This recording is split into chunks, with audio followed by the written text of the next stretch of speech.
Xiao Kuo, the son of the famous Xiao general Shi Shi, was a young man who immersed himself in military texts from an early age. His mastery of theoretical discussions on warfare made him exceedingly confident, and he believed his military knowledge surpassed that of others. However, his lack of real battlefield experience would later prove to be a crucial weakness. Xiao Kuo's father, Xiao Shi, was a celebrated general in Xiao and highly respected in the military. During discussions on military tactics with his son, Xiao Shi realized that although Xiao Kuo could argue his theories persuasively, he lacked a deep understanding of the ever-changing dynamics of the battlefield. This caused Xiao Shi great concern.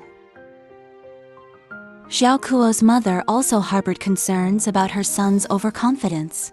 She knew Xiao Kuo was different from his father, while Xiao Shi was humble and knew how to treat both soldiers and officials with respect. Xiao Kuo had knowledge, but lacked the same leadership qualities.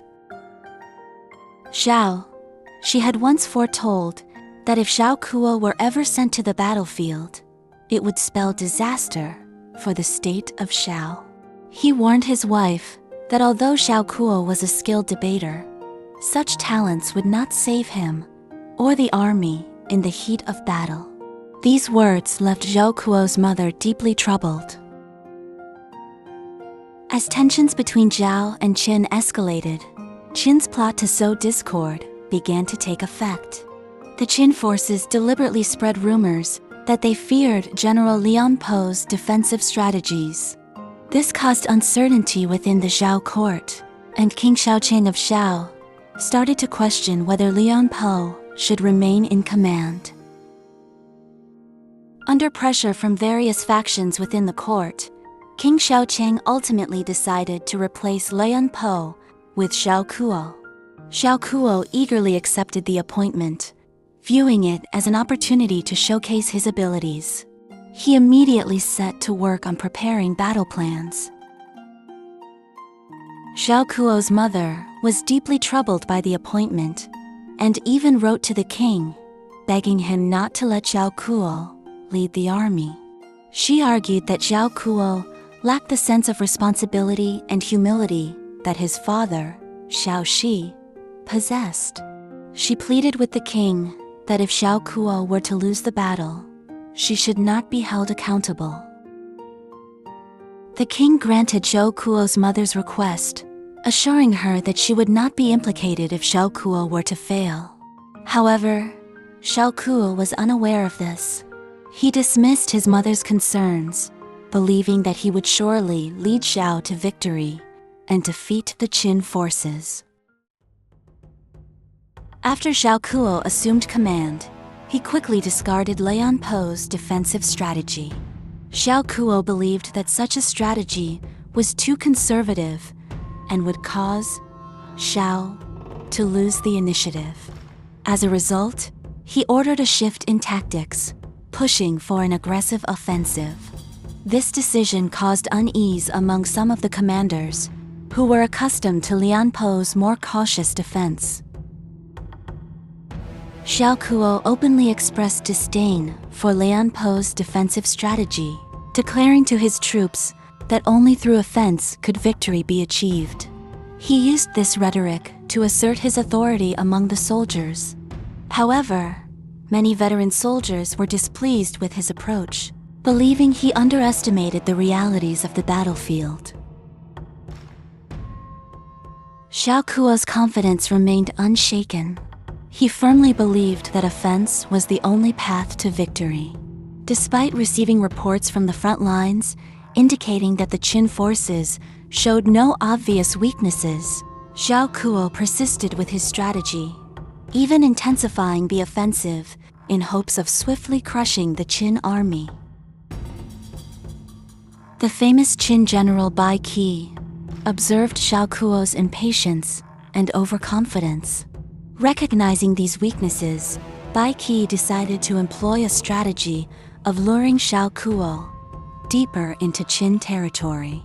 He deliberately had the Qin forces feign exhaustion and retreat, sending Zhao Kuo the false signal that the Qin army was weakening. Zhao Kuo misjudged the situation, believing that the Qin retreat was a result of his successful offense. He ordered the Zhao army to launch a full-scale attack, hoping to annihilate the Qin forces. However, this played right into Bai Qi's hands. The Qin forces retreated in an orderly manner, slowly drawing the Zhao army into the treacherous valley of Changping. The valley of Changping was treacherous, with steep mountains on both sides, making it easy to defend and difficult to attack. Once the Zhao army was deep within the valley, the Qin forces launched a sudden counterattack, cutting off Zhao Kuo's retreat. It was only then that Zhao Kuo realized he had walked into an ambush. He attempted to regroup his forces, but it was too late.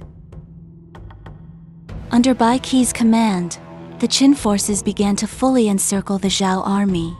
Zhao Kuo, facing enemies closing in from all directions, desperately commanded his troops to fight back, but they were trapped in the valley with no way out. The fate of the battle was becoming increasingly clear. Zhao Kuo continuously attempted to organize his soldiers for a breakout, but each attempt was repelled by the Qin army's formidable defenses. As time passed, the morale of the Zhao troops gradually collapsed, and their supplies of food and resources grew dangerously scarce. The atmosphere on the battlefield became increasingly desperate. The Qin army's encirclement tightened further, leaving the Zhao forces with increasingly limited mobility. Zhao Kuo knew that the situation was dire and began considering how to preserve what remained of his troops. However, Bai Qi had no intention of allowing Zhao Kuo such an opportunity. His strategy was to completely annihilate the Zhao army, leaving no survivors. The Zhao army was increasingly pushed to the brink. With their supplies depleted and the soldiers exhausted, Zhao Kuo made several attempts to lead his elite troops in a breakout, but each effort ended in failure. The soldiers' eyes were filled with despair, as if they could already see their impending doom. As the fighting capacity of the Zhao army continued to deteriorate, Bai Qi decided to launch the final assault. He sent a large force of Qin soldiers to complete the encirclement and ordered a barrage of arrows to rain down on the Zhao forces, pinning them in the narrow valley. Zhao Kuo's soldiers had almost nowhere to run. On the battlefield, Zhao Kuo's army had already suffered over half its losses. Zhao Kuo knew that the situation was beyond saving, so he personally led a final group of elite soldiers in a desperate attempt to break through. However, during the charge, he was struck in the throat by an arrow from the Qin forces and killed instantly. With his death, the morale of the Zhao army completely collapsed, and the remaining soldiers were forced to surrender. After Zhao Kuo's death, the Zhao army's morale completely collapsed. The remaining 200,000 Zhao soldiers had no choice but to surrender, hoping to spare their lives. However, Bai Qi had no intention of accepting their surrender. The Qin army's supplies were running low, and they could not afford to feed so many prisoners. Bai Qi made a ruthless decision. Bai Qi ordered all the Zhao prisoners to be marched into a secluded valley. The Zhao soldiers, driven by the Qin troops, trudged forward helplessly. They whispered to each other, filled with unease, but none of them could have imagined the horrific fate that awaited them. The Qin army encircled the 200,000 Zhao prisoners in the valley, and then Bai Qi gave the order for their execution. The Qin soldiers drew their swords and began slaughtering the unarmed Zhao troops. The scene was unimaginably brutal, and in that moment, the lives of over 400,000 Zhao soldiers came to a tragic end. When news of the massacre reached Zhao, the entire nation was plunged into grief and shock. The loss of over 400,000 soldiers at Changping was the most devastating defeat in Zhao's history. Although the Zhao king was filled with regret, it was too late to reverse the outcome. Zhao's national strength was significantly weakened, leaving it unable to resist Yun's power any longer.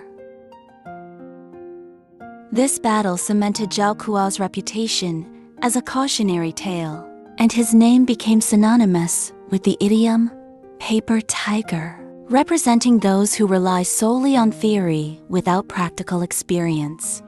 Although Zhao Kuo's mother was spared due to the king's promise, the grief of losing her son would never be alleviated. The Battle of Changping became the bloodiest conflict of the Warring States period, marking the beginning of Zhao's decline.